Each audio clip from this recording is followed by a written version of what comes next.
Bonjour à toutes et à tous, bienvenue dans cette édition d'information de la mi-journée sur TV Vendée en ce mercredi 9 juillet. On commence ce journal par un constat. 10 à 11% de la population vendéenne n'a pas de médecin traitant, un problème structurel qui inquiète jusqu'au niveau du département.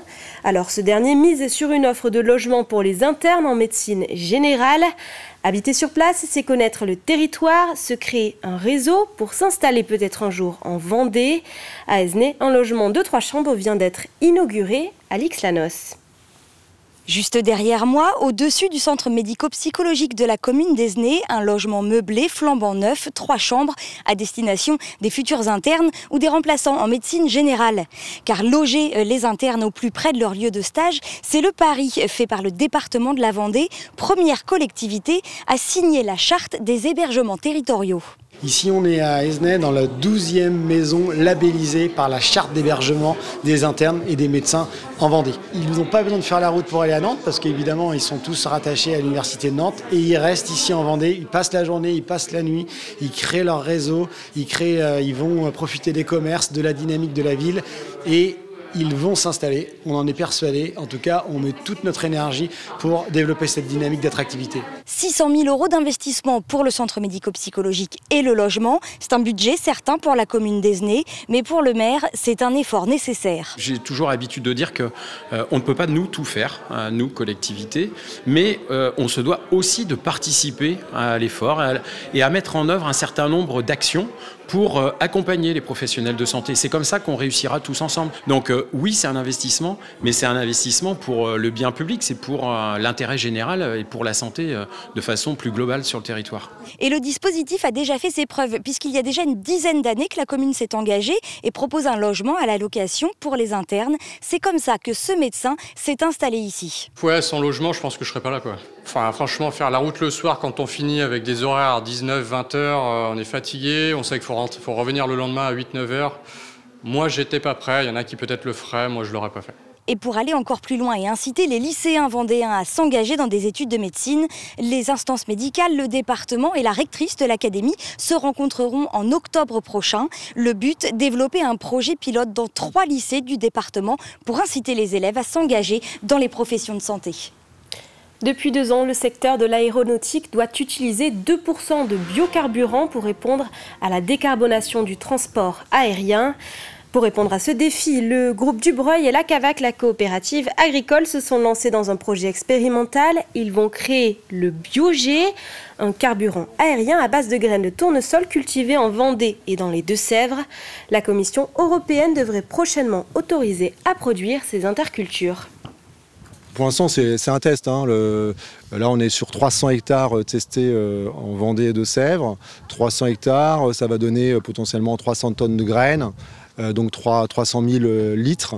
Paul-Henri Dubreuil précisait c'est potentiellement 5 allées Paris-New York.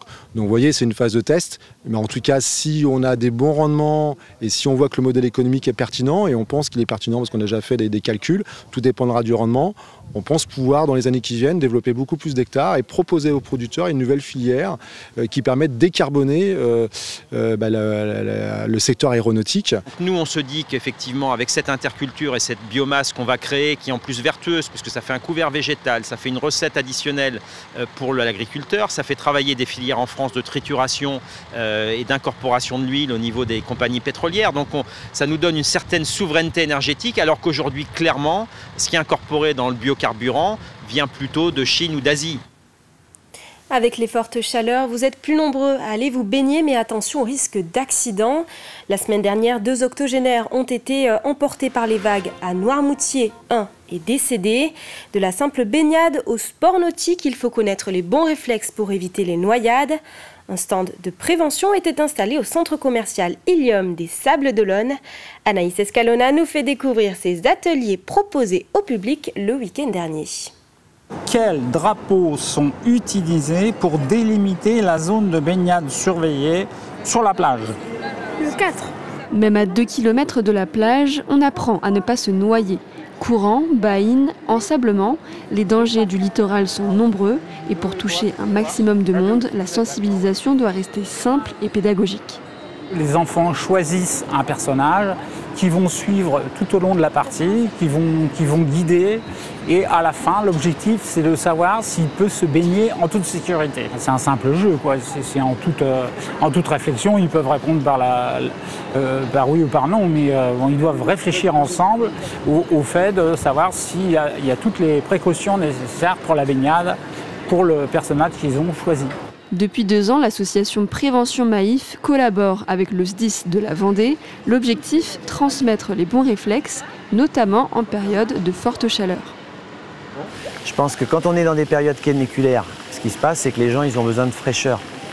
Et il est possible qu'avec la chaleur, ils obèrent ça. Et l'objectif, c'est pas de lire le panneau ou de le comprendre, c'est plutôt de se mettre là où ils pensent aller chercher de la fraîcheur sans mesurer les dangers et les conséquences que ça peut avoir. Donc on essaye à travers vraiment une approche ludique d'essayer d'apporter au moins une culture du risque aquatique.